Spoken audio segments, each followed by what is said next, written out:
নমস্কার, আমি তোমাদের জয়দেব শাস্ত্রী। অমাবস্যার অর্থ, মাহাত্ম্য, গল্প নিয়ে আজকে আমি তোমাদের সামনে। অমাবস্যা কি, অনেকেই আমাকে জিজ্ঞাসা করেছো। অমাবস্যা সম্বন্ধে জানো না কিছু? অমাবস্যা শব্দটি এসেছে সংস্কৃত শব্দ থেকে, অমা অন্ধকার এবং বর্ষা মানে অধিকার বা নিয়ন্ত্রণ থেকে। এটি সেই সময় যখন চাঁদ আকাশে দৃশ্যমান হয় না। চন্দ্রপঞ্জিকা অনুযায়ী এটি প্রতিটি চন্দ্র মাসের 30তম বা শেষ দিন। সূর্য চাঁদ যখন একই রেখায় অবস্থান করে তখন চাঁদের আলো পৃথিবীতে পৌঁছায় না, ফলে অন্ধকার রাতের সৃষ্টি হয়, যা অমাবস্যা নামে পরিচিত। বুঝতে পারলে? এবার অমাবস্যার মাহাত্ম্যটা আমি বলি। অমাবস্যার মাহাত্ম্য হলো, অমাবস্যার দিনটি হিন্দু ধর্মে অত্যন্ত গুরুত্বপূর্ণ। এটি আধ্যাত্মিক ও ধর্মীয় দৃষ্টিকোণ থেকে বিশেষ তাৎপর্যপূর্ণ। প্রাচীন ভারতীয় শাস্ত্র অনুযায়ী অমাবস্যার দিনটি অতীন্দ্রিয় শক্তি ও আত্মার তীক্ষ্ণ সংযোগের সময়। ধর্মীয় দৃষ্টিকোণ কি আছে অমাবস্যার, সেই বিষয়ে আলোচনা করব। পিতৃতর্পণ বা পিতৃতর্পণ ও শ্রাদ্ধের জন্য পবিত্র দিন এটি। অমাবস্যার দিন পূর্বপুরুষের আত্মার শান্তির জন্য ত্রিপিণ্ডি শ্রাদ্ধ বা তর্পণ করার বিশেষ বিধান রয়েছে। এটি পিতৃলোকের সঙ্গে সংযোগ স্থাপনের একটি গুরুত্বপূর্ণ সময় বলে মনে করা হয়। তীর্থযাত্রা ও নদীতে স্নান, এই দিনে পবিত্র নদীতে স্নান করা অত্যন্ত পূর্ণজনক বলে বিশ্বাস করা হয়। বিশেষত গঙ্গা, যমুনা বা অন্য কোনো তীর্থস্থানের জলে ডুব স্নান করলে সমস্ত পাপ ক্ষয় হয় বলে মনে করা হয়। পূজার গুরুত্ব, কালী পূজা, শ্মশান পূজা এবং মহাকালী বা ভৈরব পূজা অমাবস্যার রাতে বিশেষভাবে পালন করা হয়। দক্ষিণ ভারতে এই দিনে দেবী মীনাক্ষী এবং অন্যান্য শক্তিরূপ দেবীর আরাধনা হয়। বুঝতে পারলে? অমাবস্যা কেন, কি করবে, অমাবস্যায় কি করা উচিত, অমাবস্যায় কি ফল পাওয়া যায়, অমাবস্যার আধ্যাত্মিক তাৎপর্য কি, সেটা নিয়েও আমি আলোচনা করব। অমাবস্যা শুধু ধর্মীয় দৃষ্টিকোণ থেকেই গুরুত্বপূর্ণ নয়, আধ্যাত্মিকভাবেও এর গভীর তাৎপর্য রয়েছে। কি রয়েছে? অন্তর্মুখী হওয়ার সময় এই দিনটি ধ্যান এবং আত্মবিশ্লেষণের জন্য উপযুক্ত। প্রকৃতি নিজেই শান্ত হয়ে বলে অমাবস্যার রাত অন্তর্দর্শনের জন্য বিশেষ ফলদায়ক। নতুন সূচনার জন্য সেরা সময় এটা। চক্রের নতুন আরম্ভ হওয়ার আগে এটি শুদ্ধিকরণ এবং প্রস্তুতির সময়। নতুন অভ্যাস, কর্মসূচি বা কোনো পরিকল্পনা শুরু করার জন্য অমাবস্যার দিনটি শুভ বলে মনে করা হয়। নেতিবাচক শক্তি ও পরিষ্কারকরণ, প্রাচীন বিশ্বাস অনুসারে অমাবস্যার সময় অশুভ শক্তি বা নেতিবাচক প্রভাব বেশি সক্রিয় থাকে। তাই এই দিনে বাড়ি এবং আশেপাশের পরিবেশ পরিষ্কার ও ধূপ ধুনো দিয়ে পবিত্র করার প্রথা প্রচলিত রয়েছে। অমাবস্যার দিকগুলি, বিশেষ দিকগুলি কি, বিষয় অমাবস্যা কি বুঝলে?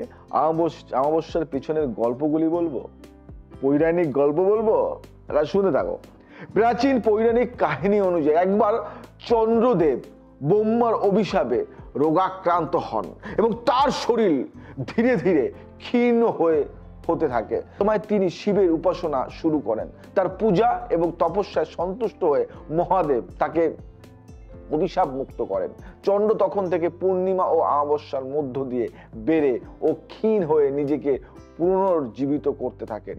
এই কাহিনীর মাধ্যমে বোঝানো হয়েছে জীবনে উত্থান পতন থাকবেই, কিন্তু তপস্যা ও ধৈর্য ধরে এগোলে পূর্ণজন্ম সম্ভব। অমাবস্যার ধর্মীয় উৎসবগুলি কি কি হয় এগুলি জানা দরকার তো, নাকি জানবে না? আমি বলবো। মহাকালীর পুজো, বিশেষ করে পশ্চিমবঙ্গে অমাবস্যার রাত কালী পুজোর জন্য বিখ্যাত। এই দিনে কালীমাকে তান্ত্রিক পদ্ধতিতে পূজা করে ভক্তরা আশীর্বাদ প্রার্থনা করে।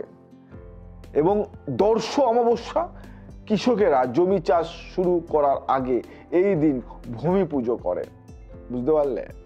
দীপান্বিতা অমাবস্যা, দীপাবলির সময় অমাবস্যার আসে। লক্ষ্মী দেবীর পুজোর জন্য এই দিনটি খুবই শুভ। মনে করছো যে দীপান্বিতা অমাবস্যায় আবার লক্ষ্মীর পুজো হচ্ছে? এগুলি অনেক তথ্য আছে, আস্তে আস্তে আরো অনেক কিছু দেবো। অমাবস্যার সময় কি করা উচিত, এটাও তো অনেকের মনে প্রশ্ন। আমি বলবো পবিত্র নদীতে স্নান করা উচিত অমাবস্যার সময়। পূর্বপুরুষদের তর্পণ করলে খুব ভালো হয়। ধ্যান ও যোগাভ্যাস করাটা খুবই ভালো। ঘরে মঙ্গলদ্বীপ জ্বালানো খুবই ভালো অমাবস্যাতে। নেতিবাচক চিন্তা পরিহার করে শুভ কাজ করা ভালো অমাবস্যাতে। এগুলি নিয়মিত করলে বা নিয়ম নিষ্ঠাভাবে মেনে চললে অনেক ফল পাওয়া যায়, জীবনে সুখ সমৃদ্ধি ফিরে আসে। এবার বলি অমাবস্যার বৈজ্ঞানিক দিক। আমি জয়দেব শাস্ত্রী বিজ্ঞান আর আধ্যাত্মিকতা নিয়েই কাজ করি। অমাবস্যার সময় চন্দ্রের অভাবজনিত মধ্যাকর্ষণ শক্তি সমুদ্রের জোয়ারের প্রভাব ফেলে। এটি পৃথিবীর জল এবং মনোজগতের পরিবর্তন ঘটাতে পারে, তাই অনেকেই মানসিক চাপ বা অস্থিরতা অনুভব করে। ঠিক না ভুল আমায় জানাবে।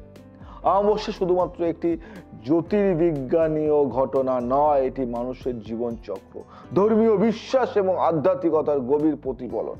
এটি আমাদের আত্মিক শক্তি এবং প্রাকৃতিক প্রতি আমাদের দায়িত্ব স্মরণ করিয়ে দেয়। বুঝলে, জয়দেব শাস্ত্রী অনেক রিসার্চ করে অনেক কিছু বের করে তোমাদের জন্য। কেন? আসল তথ্য, আসল ঘটনা জানানোর জন্য। যদি ভালো লাগে শেয়ার করো, সাবস্ক্রাইব করো, কমেন্টস করো, লাইক করো। আমাকে জানাও কি ধরনের প্রশ্ন, কি ধরনের অ্যান্সার তোমরা চাইছো। আমায় প্রশ্ন করো এবং কি ধরনের ভিডিও বানাতে আমি পারি সেগুলি তোমরা আমাকে জানাও। কি ধরনের ভিডিও তোমরা চাইছো সেগুলি আমাকে জানাও। আমি তোমাদের জন্য সর্বদা আছি, চেষ্টা করব তোমাদের সবার সাথে সারা জীবন থেকে যেতে। আজ আছি, আবার আসবো নতুন কিছু নিয়ে। ভালো থাকো, সুস্থ থাকো, সবাইকে ভালো রাখো। জয় শ্রী ঠাকুর।